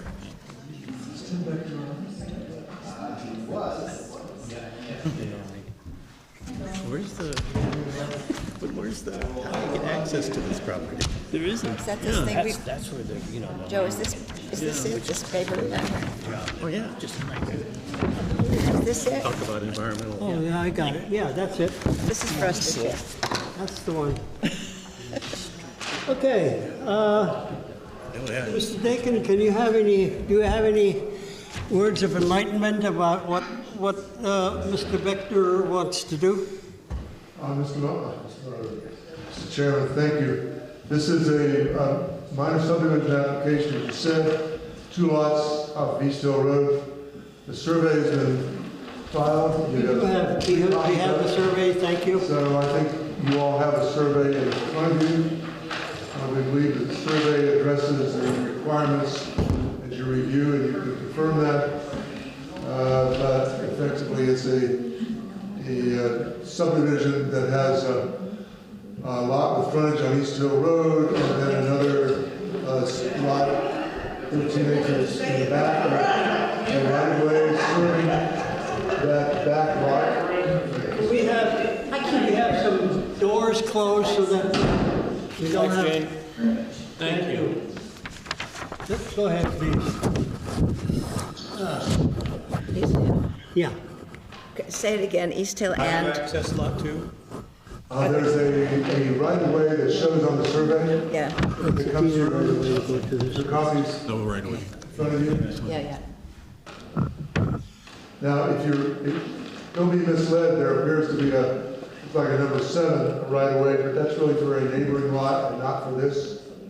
So the right-of-way that serves this property is, that serves lot 2 is on and crossing lot 1. Okay. So you're creating 2 lots, number 1 being 12.11 acres, and lot number 2 being 13.35 acres. And you will have, lot number 1 will have access to a municipal right-of-way being East Hill Road. And lot number 2 will have deeded right-of-way across lot 1. That's correct. From East Hill Road. Is that the dotted line? That's this line here. Okay. You see the dotted line, which is the actual, the lane that crosses through, but the right-of-way width is, the lines outside of it. Yeah, but it's not, it's, so the right-of-way is this, it's the same general area. Well, the deeded right-of-way needs to be 50 feet Right, wide. so, but it's not here, it's here. No, That's yeah. the property line. Yeah, this is a property that is owned by the neighbors. Yeah. Do any of the members have any questions? Do we have enough information to warn a public hearing at our next meeting for consideration of this application? No building lots are proposed? These are both potential building lots. Location of buildings? Don't have that yet, don't have a septic, it's permit for either of them, so it'd be thorough permit. So we would permit it as not a building lot until they Well, provide the set. We do that all the time. The permit would specify that no disposal system, approved disposal system by the state have been issued. And it would mean that if anybody wanted to apply for a building permit, they would have to obtain a disposal site, have an approved disposal site designed by an engineer. Yeah, so we do that all the time. And the owners would have to do that. It's not something that we need to consider. So, but as you're saying, Mr. Chair, the state would say that before any development, there would have to be a wastewater permit. Absolutely. Yeah, Yeah. that would be up to And the state also requires a potable water source as well. And a water supply as well.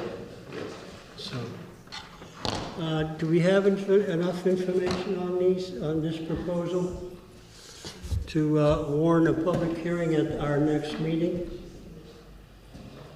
I believe so. Any questions that we don't have answers to? Joe, I have a question. I guess curiosity, is it physically possible to get back to Lot 2 based off the topography? Yeah, with a snowmobile. The answer is the fact that there is already a road there. It's not a road. Have you seen that road, sir? It's for a It's a skidder. logging road. And it's awful wet, sir. There's not It's a nightmare. In order to get back to that lot, there'd have to be certainly a passable roadway. I know that in order for anybody to use that back lot or access, they'd have to, but the road would be built within the 50-foot wide right of way and shown on the survey and as would be conveyed as part of the title to lot number 2. But that's also on the permit, that, pending the right-of-way, and we assume that it Oh, can yeah, travel well, on I it. mean, the permit will be very specific that the access to lot number 2 would be over a deeded right-of-way that goes across lot 1. If it turns out that somebody drowns on there, then the permit Whether is it's a invalid. goat trail or not, it's going to be accessible. Right. So I think one of our board members is very familiar with that property. Joe, how do we go about getting a wetland examination before we allow stuff like this? I'm not sure. Okay. I know the guy that's building on Middletown Road evoked some wrath of other people, and he's now having to go through past wetland permitting process after the fact. And I'm trying to avoid that because... I don't know if we require a wetlands examination before we consider the subdivision, because the subdivision does not require us to determine that that's a building lot. But the subdivision does state that we're saying that this is an acceptable right-of-way to access Lot 2. That's correct. And that's my concern. Well, I mean, it's for us to say on the plan that was been submitted to us, an engineer said this is a right-of-way to lot number 2 that will be built across lot 1. And we don't question whether the engineer is competent. Did the engineer physically walk this? Or did he have just no look idea. at the town record and see that there was one there? And I don't know. That's my concern. Yeah, right. But if somebody bought Lot 2 with a deeded right-of-way that actually didn't work. That's that's not right. He's going to get his money back. It doesn't affect our permitting. No. Okay. We're saying, build it there, and if somebody drowns there, that's, we built the permit on the assumption that they would drive it. And if they're dishonest about that in some way, I don't see how we can help that. If there are wetlands up there, then those wetlands need to be observed certainly in the location of the septic system, as well as the house site. If? So I'm saying if. Yeah. Because I've not had the experience that some others have. Yeah. But those are not considerations that we need to talk about when we talk about doing a subdivision. Okay. Because the subdivision may be just the creation of two separate lots that may never be built on. They may never, but I think that the fact that we're creating the lots with access to both is pretty much the basis of our application here. And, Well, we wouldn't let you do it if it didn't have access to both. Okay, so do we need any more information on this application to warn a public hearing? And we may get some more questions at the public hearing. And whatever that turns out to be, we will And these guys are all invited, right? Well, of course, everyone's invited. I've been enjoying the interaction. I was getting a little tired. My back was bothering me. I had to sit down for a minute. If there is no other question, I will suggest that I will ask the town clerk to post a warning that at the next meeting we will have a public hearing on that issue and that application for a minor subdivision. If you agree with that, I will go ahead and do that. Okay? And everyone okay with that? Thank you. Mr. Chair. Yes, sir. The next meeting ordinarily would be the first Tuesday. First Tuesday of the 4th of month. July. No. That we will have to make Yeah, it has to be the second. So will it be the second Tuesday? It will be a week later. We usually delay it for a week. And if this hearing on this application is also piggybacked with the hearing on the previous application, could this be number one on the agenda? I will seriously consider it. when I put the agenda together. Thank you for the reminder. Thank you for your patience. Okay, so that brings us to our next item on the agenda.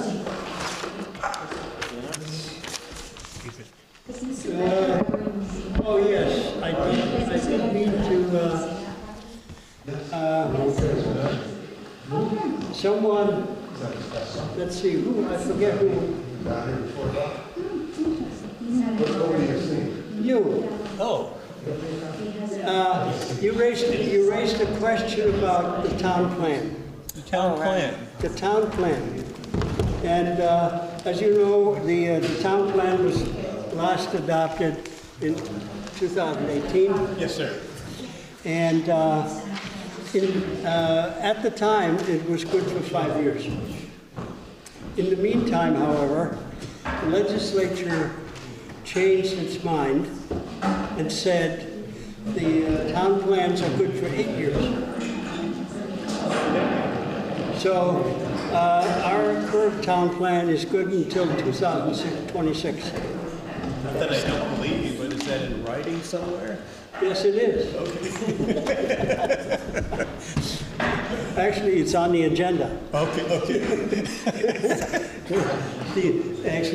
The agenda says the members will begin a discussion about the requirement to either amend or re-adopt the current municipal plan, which expires in September 2026. Okay. Okay? So I wrote that before I knew that the date had changed, so I don't know that we need to engage in that kind of discussion, especially in the current environment. We have enough to do. We don't need to plan 2 years ahead of time. Okay.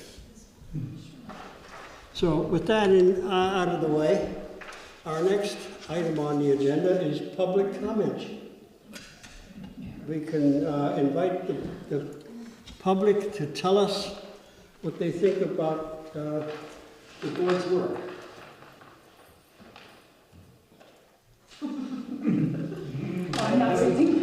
Have we already heard it all? Hi, Joe. Yes, Hi, sir. Joe, it's James. Yes. I just wanted to say I think you've done a wonderful job tonight. Thank you very much. Well, thank you, James. I appreciate everything that you've done. So thank you so much. It's been an interesting evening. You've done a fabulous job. Well, thank you. You're being very kind, James. Thanks. Yes, And What's the process? What's the next process for this cannabis permit? Do we meet with Sherman again? Or? Before we adjourn, I want to know what the board thinks our next step ought to be. We have choices. You have a choice of deciding that the permit will contain certain things that this board has control over, like hours of operation, the duration of the lighting, and things. And as Mr. Sherman has volunteered, it will contain the requirement of an environmental impact statement. But those are the kinds of things that we need to think about, because basically we need to have an outline of what that permit is going to say. And we need to produce a draft for the members to review and make sure, make some decisions. This is not going to happen overnight. So this is a discussion we'll have next month. And we will have a discussion. If optimally, what I was hoping is that in consultation with one another, I can come up with an outline of what that draft permit should say. And then we can, go ahead. I have a question. Sure.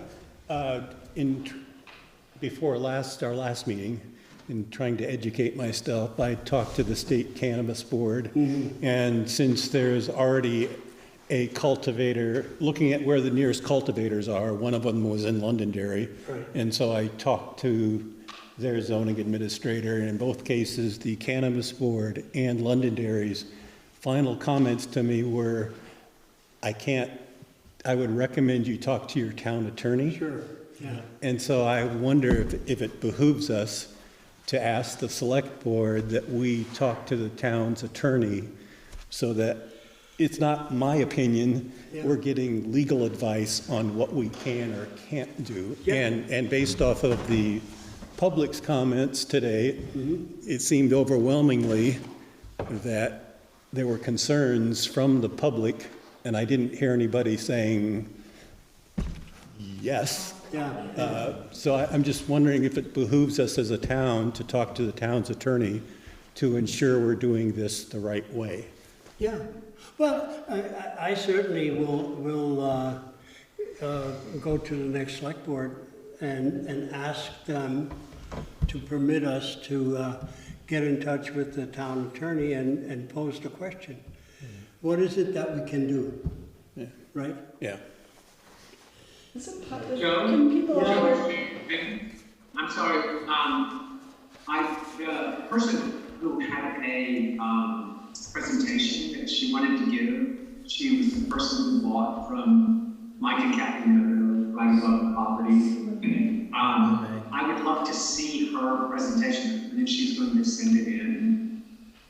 She said she'd send it in. Because it has to do with a wildlife study, I believe, part of it. It's one of the things that I think would be nice. We were to provide a permit and allow this to go forward with all the other studies that have been brought up tonight by members of the town, water, light, etc. I'd like to also see wildlife included in that. Okay. I think, James, that the suggestion is that we consult with an attorney to see what it is, in fact, that this board can do in determining what the conditions on the permit are, and we'll see where that goes. I'm going to attend the next select board meeting to see if they can give us authority to talk to the town's attorney.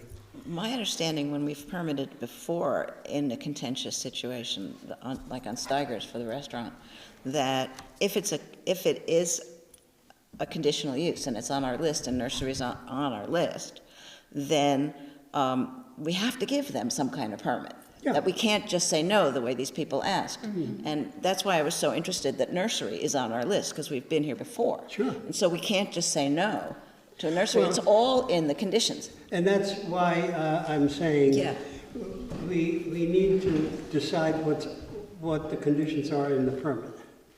And I think, because the permit is a fait accompli. I think Gary's right. Yeah. The advice of an attorney that may have some experience on that will be helpful. Yeah, I think determining what a nursery is pretty important in every legal sense possible. Mm-hmm. I really do. Yeah, I see what you mean. I mean, it really is. Well, I mean, because probably the dictionary will tell us that. Yeah. Mark? I mean, I would just try to follow up by saying that you have to decide the kinds of questions, tests, environmental tests, and the like, that you received from this mostly gracious audience, and then list those, and then take it to the attorney and say, are we even allowed to ask these in the context of state regulations? You can pare those questions down, and then you go ahead to ask Mr. Sherman or not. Certainly this instance is going to be more involved than anything we've done before. Well, isn't that wonderful? You said that we're not allowed. Times they are changing. Well, it's important that we're not allowed to treat cannabis differently. No. And we have. Where's that flower place? Is that Abundance Acres? No, Abundance Acres. Yeah, Abundance Acres. That's the one on North Hill that's got flowers? No, the one on North Hill is the cuttings. That's at the bottom. Abundance Acres is on Little Pond Road. Right. Chickens. I got their chickens. Yeah. Oh, yeah. And I don't remember any. And they're huge. I mean, they've got huge Abundance Acres. Yeah. They have huge greenhouses up there. They do. And I guess I've never heard this. So they have never come to us. They don't have a permit. We have many commercial. They're not doing business. Well, they run a business. We have. How do they not have a permit? Well, so how do we as a board then address that? Environmental study, or do we? But we know. If I was to put a shingle on my house, on the side of my garage where I'm going to start repairing cars without a permit, there's nothing. Somebody will tell you that you need a permit. Yeah. Hey, Joe? And nobody's told Nisley or Gordon? I have no idea. I'm mixed, but I can't talk. Okay. I think James Hey, is talking. Joe, I guess. I know. Wait. Can't make a difference in permit. The other board question is, I'm using the wrong word here, but do we trust Mr. Sherman to pick the right company to do the environmental study, or do we need to have some type of oversight of that? Yes. How clean do you want to look? Well, we cannot be seen to be micromanaging things, because that's not our function. Joe, it's James. Hello, Joe. Joe? I'm here. James, make it short. I'm afraid you couldn't hear me.